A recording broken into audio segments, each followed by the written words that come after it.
بعض لوگ کہتے ہیں کہ جی کوئی نہ کوئی کسب ضروری ہے. ضروری نہیں ہے، کسب ہو تو بہتر ہے، مگر اس زمانے میں جو شخص علم کے ساتھ کسب کرے گا وہ کسب کا ہو جائے گا، وہ غالب آئے گا، اس میں پیسے ہوں گے لاکھوں کروڑوں. مولوی کیا ہوتے پھر آپ کے مولوی کیا ہے، 5-5 ہزار کے 2 رکھ لیں گے، 5-5 ہزار کے 2 لگ لیں گے. تو علم کی جب عزت یہ دل میں رہی تو علم کہاں رہا. بات سنا کرو اور خوب غور سے سمجھا کرو. جناب نبی کریم صلی اللہ علیہ وسلم نے نبوت سے پہلے تو تجارت کی ہے، نبوت کے بعد بھی آپ نے خرید و فروخت باقاعدہ کی، اور آپ منڈیوں میں اناج لگا چکے ہیں یا جانور خرید بیچ چکے، اس کا ثبوت نہیں ہوا، نہیں ہے اس کا ثبوت. فمن ادعا فعلیہ البیان، اور دیدرا دید پائے.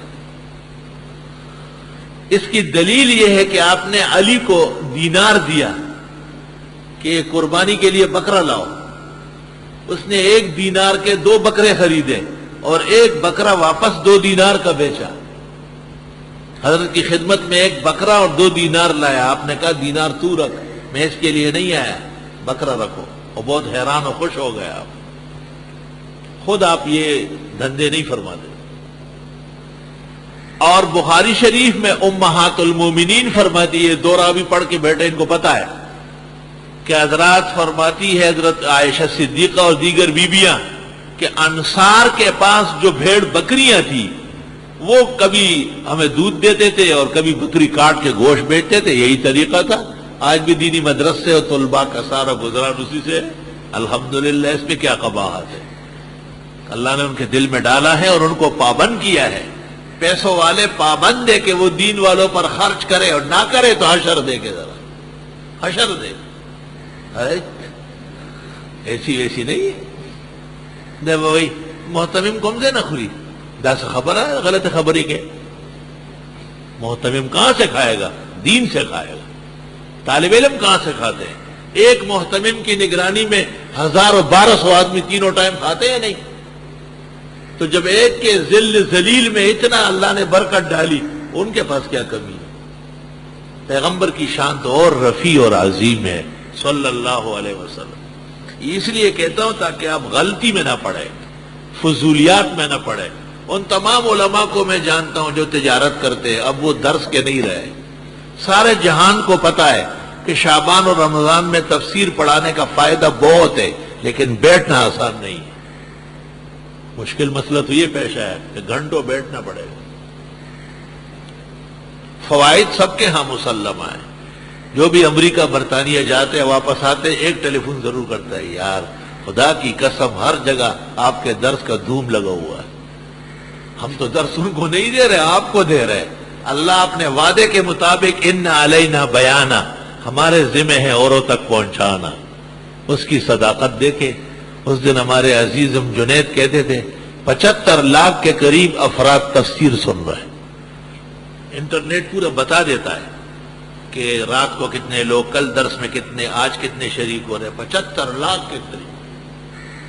کوئی اندازہ کر سکتا ہے اس کے زور بازو کا. جناب رسول اللہ صلی اللہ علیہ وسلم جو کونین کے پیغمبر ہیں، فرش اور عرش تک مبعوث ہوئے ہیں، اس کے نظارے دیکھو. نہ آپ کو پتا، نہ ہمیں، نہ ہم نے کچھ کیا اس کے لیے. ہم معمول کے مطابق اپنی جگہ بیٹھے ہوئے مسجد و محراب کے اندر، اور سارا جہان اس کی آواز سن رہا ہے. یا رب لک الشکر والحمد. مرزا مظہر جان جانان، یہ عالمگیر بادشاہ کے خالزاد بھائی ہے.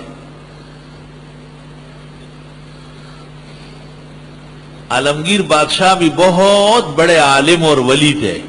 کلندر صاحب نے ان کو خط لکھا تھا، پانی پت کے کلندر غوث گوالیار نے. بادشاہ نے تمام علماء اولیاء کو دکھایا، کوئی جواب نہیں. بادشاہ نے خود اس کا جواب لکھا. کلندر صاحب اس خط کو لے کر کے خانقاہ میں ٹہلتے تھے. وہ کہتے ہیں سبع سماوات نازل ہوئی. کہتے لوگوں کوئی مانے گا کہ یہ بادشاہ زمانہ کا خط ہے؟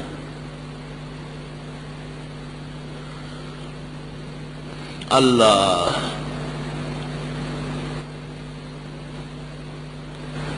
تو اورنگزیب بادشاہ جب مرزا صاحب کو دیکھتے تو ہنستے تھے اور کہتے ایک سرائی پانی تھا اور وہ گرا کے چلے گئے. اور تو مرزا صاحب فرماتے تھے کہ پورا دریا پی کے اور ڈکار بھی نہیں لیا. اورنگزیب کو کہتے تھے پورا دریا پی گئے اور ڈکار نہیں لیا. وہ ان کو کہتے تھے ایک سرائی پانی تھا وہ بھی آدھا پی آدھا گرا دیا. یعنی مشہور ہو گئے. ولایت میں شہرت عیب ہے، بہت بڑی تباہی ہے.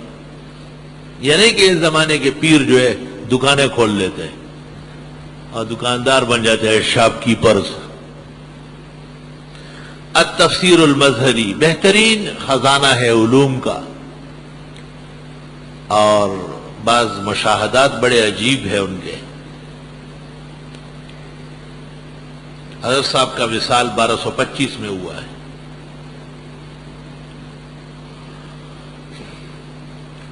ہاں، تنویر المقباس فی تفسیر ابن عباس.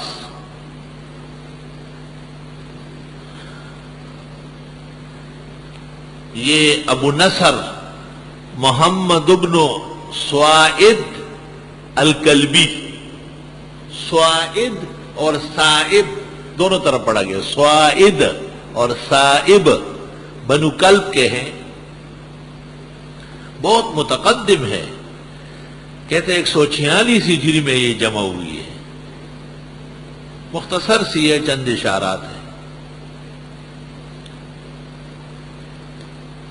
اس زمانے کے جمع کردہ تفاسیر میں عبد الرزاق حمیری کی تفسیر بھی ہے.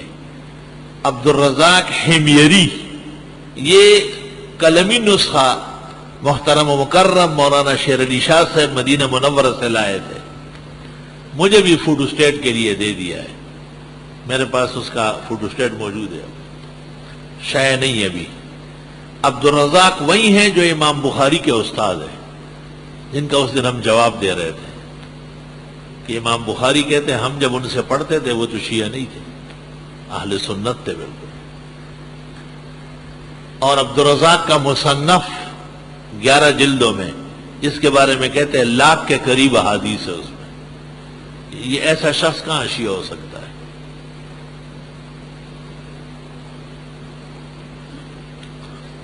اسی طرح ابو عبیدہ معمر بن المثنى، جن کی تفسیر ہے مجاز القرآن، یہ 211 میں فوت ہوئے ہیں.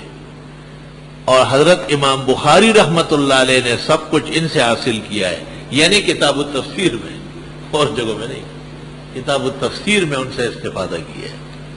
حضرت اقدس امام الاسر مولانا انور شاہ نے اعتراض کیا ہے کہ امام بخاری کو ان سے نہیں لینا چاہیے تھا، وہ اتنی بڑی چیز تھوڑی تھی. اور فرمایا کہ بخاری ویسے تو اصح ہے لیکن تفسیر محل نظر ہے.